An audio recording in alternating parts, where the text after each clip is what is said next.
नमस्कार, प्रभा साक्षी देख रहे हैं आप। आपके साथ मैं हूं अंकित सिंह। वक्त संसद डायरी का है। संसद ने अमरावती को आंध्र प्रदेश की एकमात्र और अस्थायी राजधानी के रूप में मान्यता देने संबंधी विधेयक को बृहस्पतिवार को मंजूरी दे दी। राज्यसभा ने आंध्र प्रदेश पुनर्गठन संशोधन विधेयक 2026 को संक्षिप्त चर्चा एवं गृह मंत्री नित्यानंद राय के जवाब के बाद ध्वनिमत से पारित कर दिया।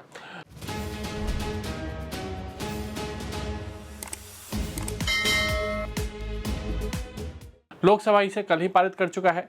सरकार खेलों को बढ़ावा देने के लिए खेलो इंडिया मिशन में निजी कंपनियों को शामिल करने का प्रयास कर रही है, लेकिन निजी क्षेत्र में खिलाड़ियों के लिए नौकरी में आरक्षण का कोई निर्देश नहीं है।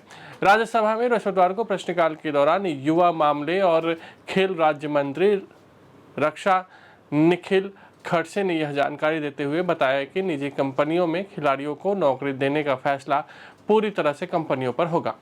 लोकसभा की कार्यवाही।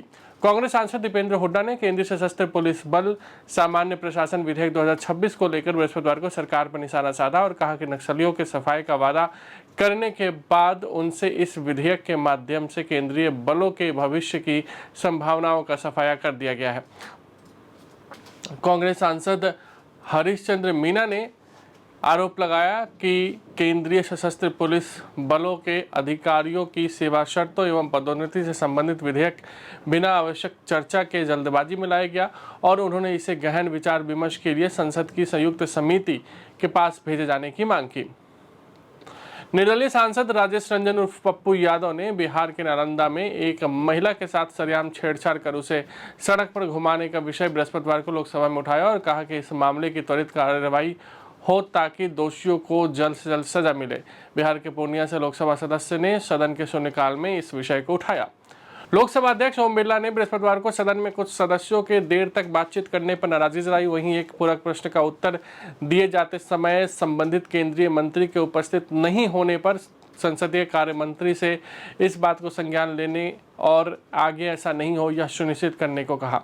केंद्रीय सूक्ष्म लघु एवं मध्यम उद्योग मंत्री जीतन राम मांझी उस समय सदन में उपस्थित नहीं थे जब उनके विभाग से संबंधित पूरक प्रश्न पूछा जाना था।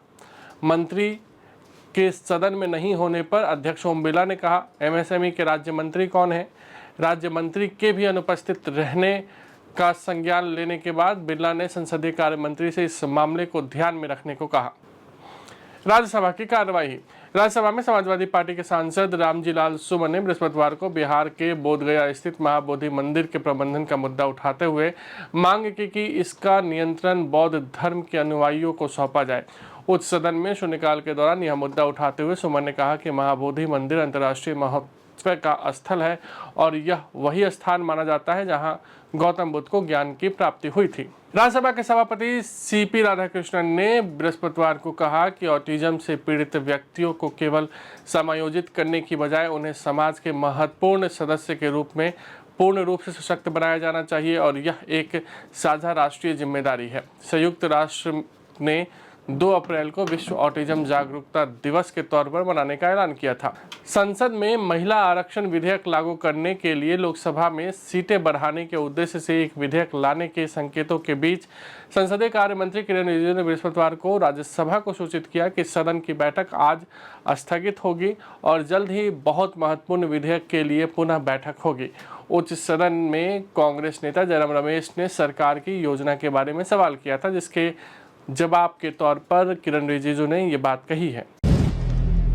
अगर आप भी लेना चाहते हैं देश दुनिया की तमाम जानकारी तो आज ही सब्सक्राइब करें हमारे चैनल को।